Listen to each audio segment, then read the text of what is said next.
During the Second World War, the Australian Army raised its own Special Forces units for the first time in its history. This video will briefly explain the stories of the 23 Australian Army Commando, Independent and Special Forces units raised during the war. It will not include the many intelligence units of the Allied Intelligence Bureau which worked alongside these units. Instead, the AIB will be explained in a future video. The most well-known of the Australian Army's Special Forces were the Commandos. From 1941 to 43, they were known as independent companies, from 43 to 44 as Cavalry Commando Squadrons, and from 44 to 45 as Commando Squadrons, which is the name they are most associated with.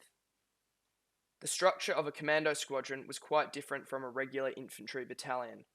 At the most basic level, there was a section, consisting of 19 men, led by a lieutenant, with each section having a number between 1 and 9. 3 of these sections made up a platoon, led by a captain. A total of 3 platoons existed within the company, known as A, B, and C platoons. In addition, there was a headquarters of 13 personnel, a signals section of 34 men, an engineer section of 21 men, a medical section of 6 men, and a transport section of 4 men. Each of these sections was led by a lieutenant, with the medical section led by a captain. The total strength of the entire unit was 17 officers and 256 men. Effectively, the squadron acted as a half battalion. Initially, the role of the independent companies was to conduct raids, demolitions, sabotage, subversion, and organising civil resistance. However, before the outbreak of war with Japan in late 1941, there was considerable confusion about the unit's actual role, and many generals dismissed the need for the unit. The first unit was raised in March 1941, and by the end of the year there were 4 independent companies, giving Australia a total of 1,100 commandos. They were formed from volunteers from all branches of the Australian military, and were initially trained by British Army commandos.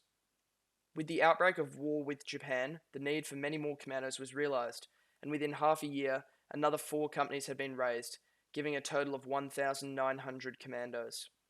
In 1943, the companies became squadrons and formed into administrative regiments known as Cavalry Commando Regiments. Another 4 squadrons were raised, bringing the number of commandos to a peak of 3,000. In total, 12 commando squadrons were raised throughout the war. They fought in the New Ireland Campaign, Timor Campaign, Papua Campaign, New Guinea Campaign, New Britain Campaign, Borneo Campaign, and the Bougainville Campaign. They had only served in the Pacific War. The first 9 squadrons all had very similar colour patches, however the final 3 all had their own unique patches. Although all of these squadrons committed many daring acts, and there are many stories to tell, 3 of the units had particularly noteworthy service. The first independent company was stationed on the island of New Ireland, to the west of New Guinea, in order to protect the Kavieng airfield. They were attacked by an overwhelming force of thousands of Japanese in January 1942, being the first Australians to fight in the New Guinea campaign, and some of the first Australians to fight against the Japanese invasion. They quickly lost the airfield and were forced to retreat into the jungle and began guerrilla warfare. However, they were forced to surrender after a few weeks due to having no supplies and no hope of retreat. The Japanese committed a brutal war crime at Toll Plantation, executing 160 of the surrendered Australians from another battalion. Most of the surviving men were put onto the prisoner ship Montevideo Maru, which was sunk by an American submarine, with all 133 men of the company on board drowning. 1 platoon managed to escape the island, and another platoon of reinforcements arrived from Australia. They continued to fight against the Japanese until being disbanded in mid-1942. Of the 273 personnel of the first independent company, 142 were killed, a death rate of 52%. The second independent company, made up of West Australians, was trapped on the island of Timor when the Japanese invaded in February 1942. The commandos escaped into the jungle and conducted guerrilla operations against the Japanese. Australia believed that the company had been destroyed, but it survived and held out against the Japanese for 10 months, with little to no supply, and against a force which outnumbered them 30 to 1. Eventually they managed to build a radio and made contact with Australia. They were rescued and continued to fight in other campaigns until the end of the war. The squadron received a total of 44 honours, more than any other commando unit. The 2nd, 3rd, 2nd, 4th, and 2nd, 6th also suffered much higher casualties than their counterparts. This diagram shows the comparison of deaths suffered by each unit, with a total of 450 commandos killed. This diagram shows the comparison of awards given to each unit, with a total of 186 awards. These can be split up into 1 OBE, 4 DSOs, 14 MCs plus 1 bar, 11 DCMs, 1 SG, 29 MMs, 1 BEM, 112 MIDs, and 4 foreign awards. Next, we come to the most experienced of the commando units. The most well known of these is the Z Special Unit.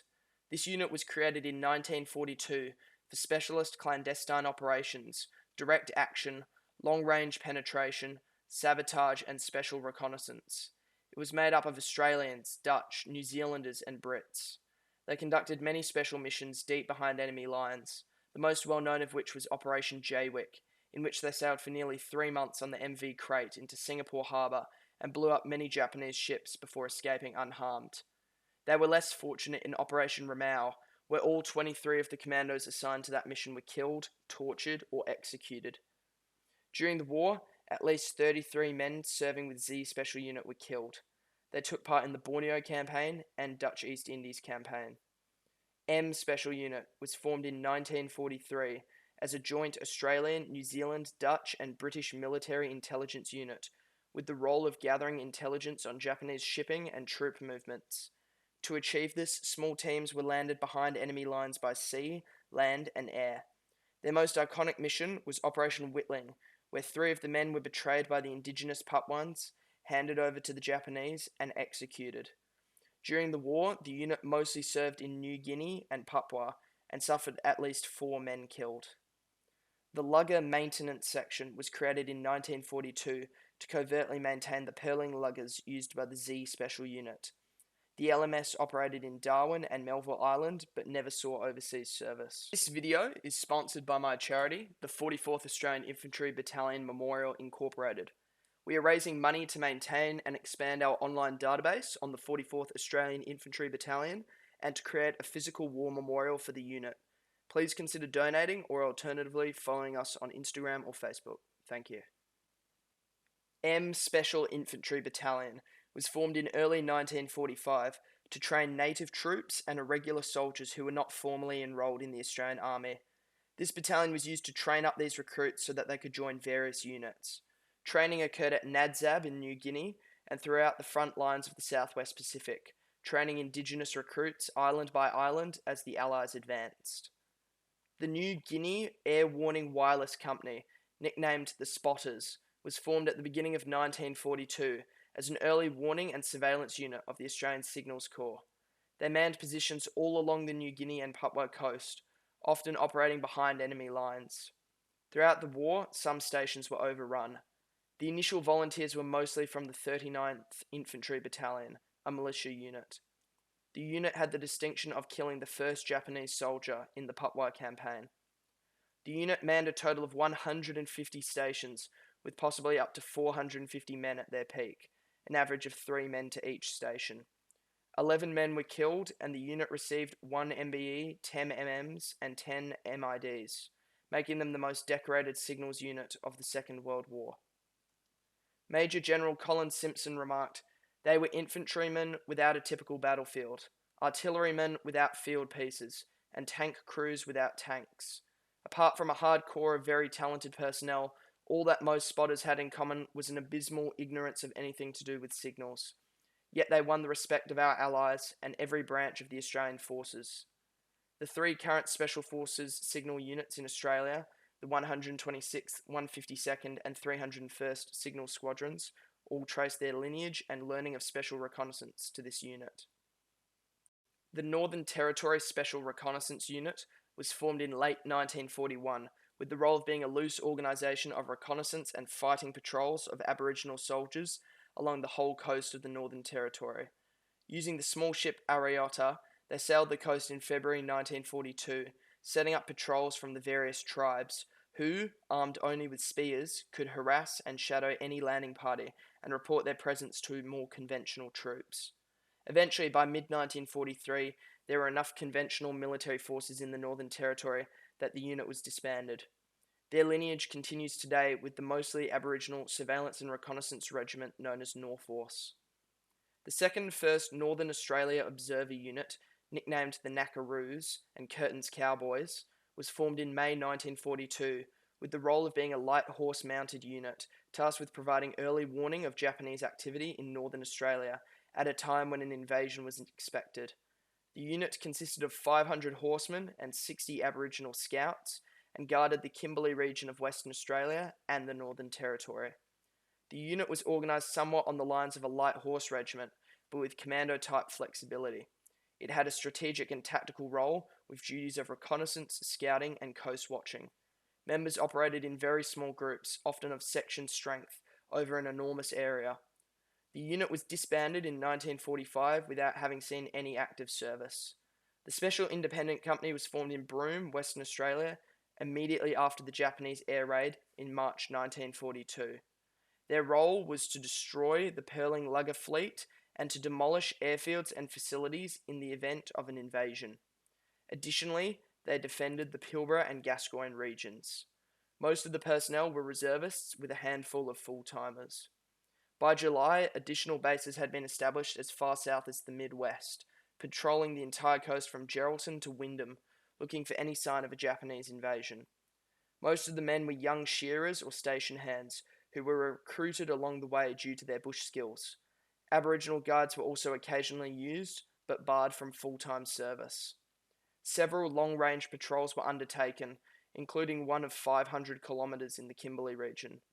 The unit existed until late 1943 when it was disbanded. Its lineage is continued today by the Pilbara Regiment. The 1st Australian Commando Platoon was raised in Palestine in April 1942 as a unique platoon-sized commando unit supporting the 9th Division. It was committed to the fighting around El Alamein in the North Africa campaign, being used in raids and reconnaissance patrols.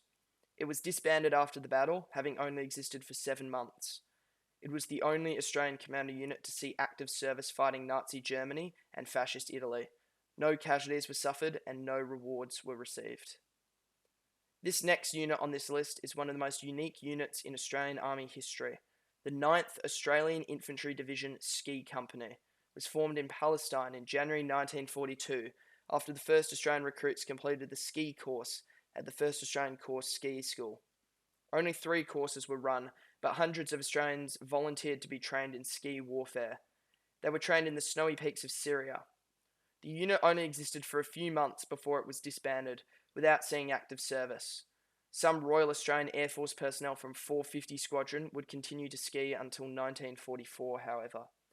This is truly one of the most unique Australian Army units, as you don't typically associate the Australian Digger with ski warfare in the Syrian mountains. The final unit on this list would not necessarily be considered a commando unit, however it was still an independent infantry formation. The New Guinea Volunteer Rifles were raised in the territory of New Guinea, at that time part of Australia, consisting only of white settlers. It was originally a militia unit, but with the outbreak of war with Japan, it was activated for full-time service. By 1940, the unit was the size of a small battalion, with a little over 500 officers and men scattered in various companies and platoons around the territory. Many of the men were captured in the early defeats at Rabaul, with some being murdered by the Japanese during the Toll Plantation Massacre. The sinking of the Montevideo Maru also resulted in many deaths for the Rifles.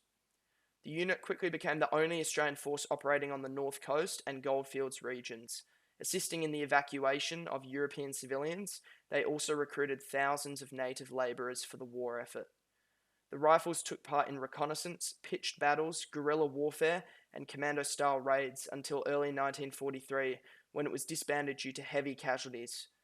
Many of the men were experiencing ill health following months of guerrilla fighting, and due to many of them being quite old.